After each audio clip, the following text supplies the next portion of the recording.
नमस्कार, आप देख रहे हैं कैपिटल टीवी और मैं हूं आपके साथ ऋतिका थपलियाल।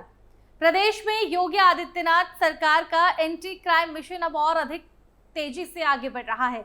अपराधियों के खिलाफ सरकार का रुख पूरी तरह से स्पष्ट है, या तो अपराध छोड़ो या उत्तर प्रदेश छोड़ो। मुख्यमंत्री योगी आदित्यनाथ ने शुरुआत से ही कानून व्यवस्था को सर्वोच्च प्राथमिकता दी है और यही कारण है कि अब पूरे उत्तर प्रदेश में अपराधियों के खिलाफ एक सशक्त और सुनियोजित अभियान चलाया जा रहा है। पुलिस को पूरी छूट दी गई है और ये फ्री हैंड अब जमीन पर प्रभावी रूप से नजर आने लगा है। प्रदेश भर में क्राइम कंट्रोल ऑपरेशन के तहत लगातार कार्रवाई हो रही है। बदमाशों में जहां डर और दहशत का माहौल है, तो वहीं आम जनता में पुलिस और प्रशासन के प्रति विश्वास लगातार बढ़ता जा रहा है। ऐसे में ही एक ताजा उदाहरण की अगर बात करें तो नोएडा से सामने आया है, जहां एक मुठभेड़ की घटना ने एक बार फिर साबित कर दिया है कि उत्तर प्रदेश में अब अपराधियों के लिए कोई जगह नहीं बची है। आपको बता दें कि नोएडा के सेक्टर 62 क्षेत्र में पुलिस को जैसे ही संदिग्ध गतिविधियों की सूचना मिली, टीम ने तत्काल इलाके को घेर लिया। दोनों ओर से जबरदस्त फायरिंग हुई, जिसमें एक कुख्यात अपराधी घायल हो गया और उसे अस्पताल में भर्ती कराया गया। जानकारी के अनुसार बता दें कि ये अपराधी अपने साथियों के साथ मिलकर एक व्यापारी से 10 लाख रुपए की ठगी कर चुका है और यही नहीं, उसके खिलाफ हरियाणा में भी कई संगीन धाराओं में केस दर्ज हैं। हालांकि उसके 2 साथी मौके से फरार हो गए, लेकिन पुलिस की टीमें उनकी तलाश में लगातार दबिश दे रही है। उत्तर प्रदेश में योगी की सक्रिय पुलिस। ये घटना कोई अफवाह नहीं है। प्रदेश के अन्य जिलों से भी लगातार मुठभेड़ें और पुलिस कार्रवाई की लगातार खबरें सामने आ रही है। सुल्तानपुर में एक गौ तस्कर को पुलिस ने रंगे हाथों पकड़ा। कौशाम्बी में चोर गैंग के साथ मुठभेड़ हुई और मथुरा में 2 दिन पहले दिल्ली आगरा हाईवे पर हुई चांदी की लूट की गुत्थी भी सुलझा ली गई है। इन घटनाओं की श्रृंखला इस बात का पूरा प्रमाण देती है कि अपराध और अपराधियों के प्रति सरकार का रुख पूरी तरह से स्पष्ट और कठोर है। योगी सरकार के शासन में कई बदलाव। योगी आदित्यनाथ के 2017 में मुख्यमंत्री बनने के बाद से ही राज्य में कई व्यापक और प्रभावशाली बदलाव देखने को मिले। कानून व्यवस्था के क्षेत्र में जिस प्रकार से निर्णायक और स्थायी सुधार किए गए, उसने पूरे देश में उत्तर प्रदेश की छवि को बदला है। योगी सरकार ने न केवल माफियाओं पर कार्रवाई की है, बल्कि प्रशासनिक पारदर्शिता, सामाजिक सुरक्षा और निवेश के लिए अनुकूल वातावरण तैयार किया है। मुख्यमंत्री योगी आदित्यनाथ ने अपने कार्यकाल में जीरो टॉलरेंस की नीति अपनाई है। या तो अपराध छोड़ो या उत्तर प्रदेश छोड़ो जैसी घोषणाएं अब केवल नारों तक सीमित नहीं है, बल्कि जमीनी हकीकत में बदल चुकी है। सरकार की सख्त नीतियों और ठोस रणनीति के चलते अब तक 15,000 से अधिक पुलिस मुठभेड़ें हो चुकी हैं। इनमें लगभग 200 कुख्यात अपराधी मारे गए हैं और हजारों की संख्या में अपराधी या तो गिरफ्तार हुए हैं या आत्मसमर्पण कर चुके हैं। बुलडोजर नीति और माफियाओं पर शिकंजा। योगी सरकार की चर्चित बुलडोजर नीति ने माफिया तत्वों की कमर तोड़ दी है।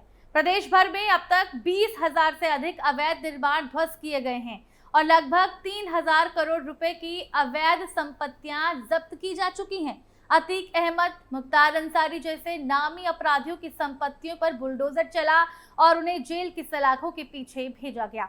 सरकार ने गैंगस्टर एक्ट, एनएसए राष्ट्रीय सुरक्षा अधिनियम और UPCOCA, Uttar Pradesh control of organised crime act जैसे कठोर कानूनों का इस्तेमाल करते हुए माफियाओं और संगठित अपराधियों की गतिविधियों को पूरी तरह से कुचल दिया है। महिला सुरक्षा पर भी विशेष ध्यान। अगर बात करें महिला सुरक्षा की, तो महिला सुरक्षा को लेकर भी योगी सरकार ने कई ठोस पहले की है। महिला हेल्पलाइन 1090, पिंक बूथ और एंटी रोमियो स्क्वाड जैसे प्रयासों ने प्रदेश में महिलाओं के प्रति होने वाले अपराधों में उल्लेखनीय गिरावट दर्ज की है। इन पहलों ने न केवल महिला सुरक्षा का स्तर बढ़ा है, बल्कि महिलाओं में आत्मविश्वास भी आया है।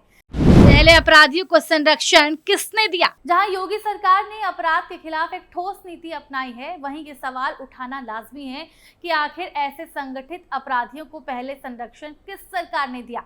इसका उत्तर भी स्पष्ट है।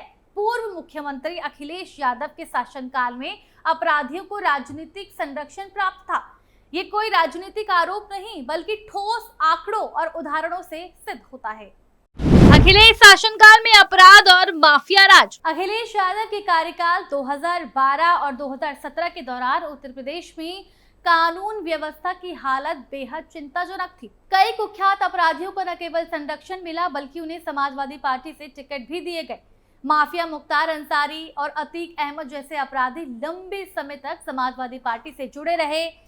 National crime records bureau NCRB की रिपोर्ट के अनुसार वर्ष 2015 में उत्तर प्रदेश में अपराध के 4,732 मामले दर्ज किए गए थे, जो देश में सबसे अधिक थे। और इसी वर्ष राज्य दुष्कर्म, अपहरण और लूट जैसे अपराधों में भी नंबर 1 पर रहा।